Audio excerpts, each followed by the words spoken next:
Hey everyone, welcome. I'm Naomi and today I have a yoga practice for your thoracic spine.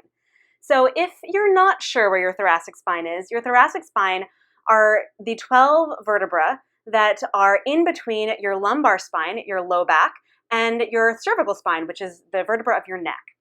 Now your thoracic spine, the vertebrae are a little bit closer together than your lumbar vertebra, and they move more in a curve outward. Okay, and because they move outward and they're a little bit smaller than your lumbar vertebra, they are a little bit closer together and they're a little bit less mobile, right? They have less natural movement in some regards. And we have a tendency to sort of put them in one direction. And this one direction that we tend to put the thoracic spine is it's in an exaggerated curve of what its natural direction is, right? We tend to sort of sit and let it round out. And so we don't always get both directions on a regular basis. And so it can get really stiff and tight and uncomfortable. So this practice is a way to target your thoracic spine in just a few really quick actions and give your thoracic spine a little bit of release and a little bit more mobility. Now I have a chair out with me today. You could do this with a chair. You could do it on your couch. We're only going to use it for two things. So it doesn't have to be, like a folding chair like mine is. It can be, you can sit on your bed and do this. So just know that you've got lots of options if you don't have like a folding chair or like a kid's chair handy, which is the other chair I have, okay? So other than that, you shouldn't need any props unless you want something for underneath your knees. Now, we're gonna start with the chair, so make your way over to your prop, and you're gonna do cat-cow on the chair. So ordinarily we do cat-cow with hands on the floor, and it's a really great way to target your thoracic spine. But I want to do it here with your forearms on the chair because it isolates your thoracic spine even more. So you can start. You ideally want to keep your pelvis neutral, so your knees are underneath your hips, and I'm just starting. And I've made fists with my hands so that the heel of my fists, right where my pinky fingers are pressing into the seat of the chair. And when I'm rounding back, I'm pushing down. When I'm pulling my chest forward, I'm actually dragging my elbows and my forearms back to create movement through my thoracic spine. And again, I'm trying to target this middle to upper back area, okay? You're just gonna do this a few more times, and then we're gonna get it completely out of the way.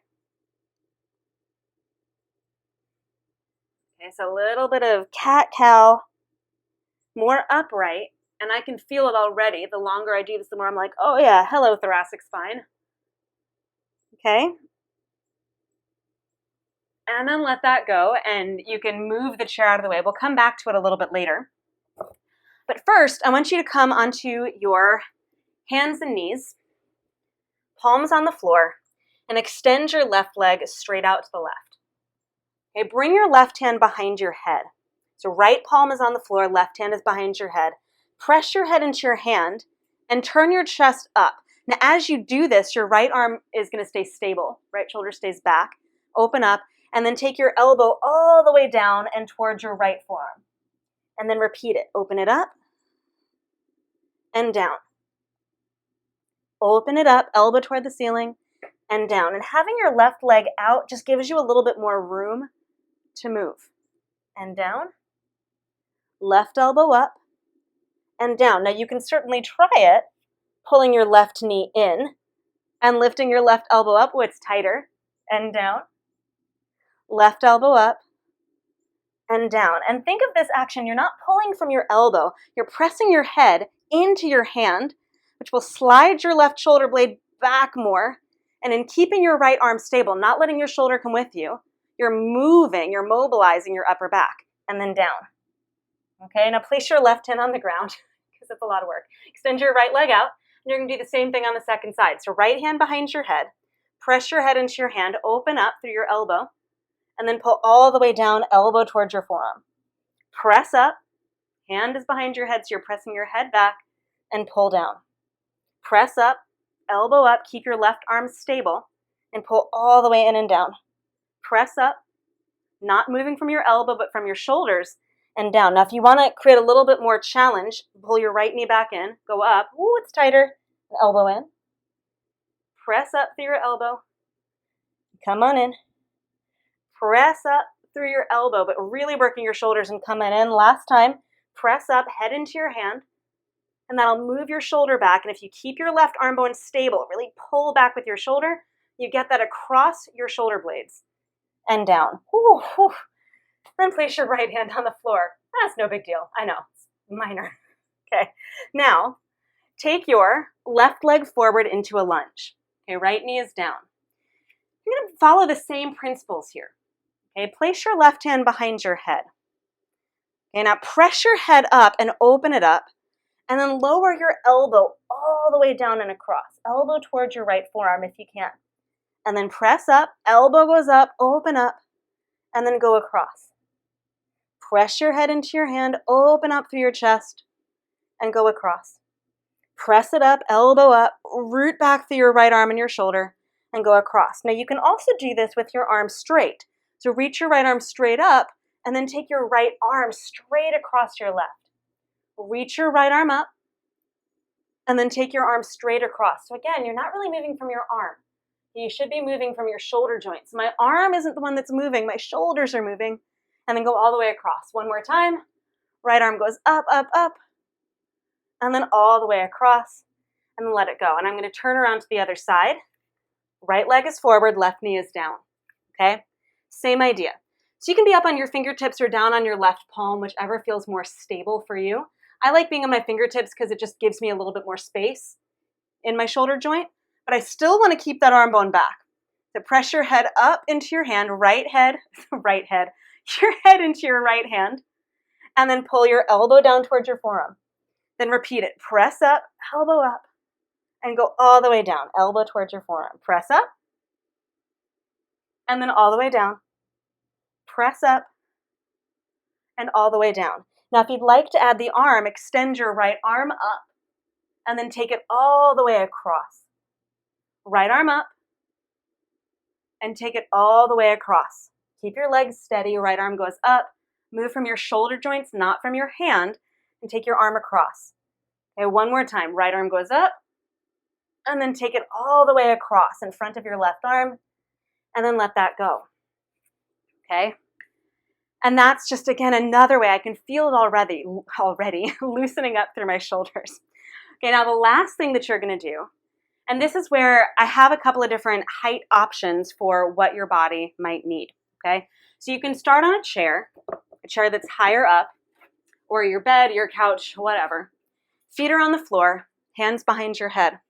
Now, hands behind your head mostly because that's going to help you isolate and target your shoulders. So as you place your hands behind your head, round in as though you were going to take your elbows all the way down to your knees. And then press back as though you're going to take your shoulders over that back edge of the chair. And then round in again, elbows towards your knees, and then press back.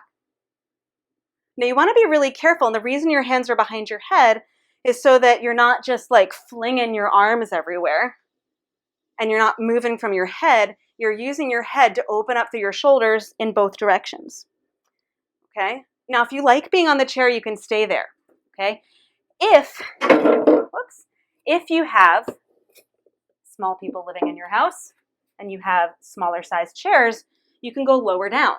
Okay, now I like being a little lower to the ground because again, it isolates the upper back in your thoracic spine more. So hands behind your head. If you're still on the chair, you can keep going. Round in, and then press up. Round in, and press up. Round in, and press up. You might even be able to get your elbows all the way down to your knees. Round in, and press up. Okay, and again, lower to the ground. You know, this would be like a bed that's lower to the ground, a kid-sized chair, those things. That's going to create a little bit more action in your thoracic spine. Now, the last option is to do this squatting. Now, if you can get into a squat but need something underneath your heels, you can do that too. But in a squat, my knees are pointing in the same direction as my toes, so I don't want my knees to be knocking in for a really, really long period of time. But the actions are the same. Hands are behind my head. Round in, and then press back. And it's so much harder to press back here than it was when I was sitting. Round in, press back. And just two more like this. Round in, press back, and you use your hands behind your head to open up into your upper thoracic spine, and then once more, round in, press back, whew, and then let that go, and you can just come into a forward bend here, whether you're from sitting or from that squat, just fold in.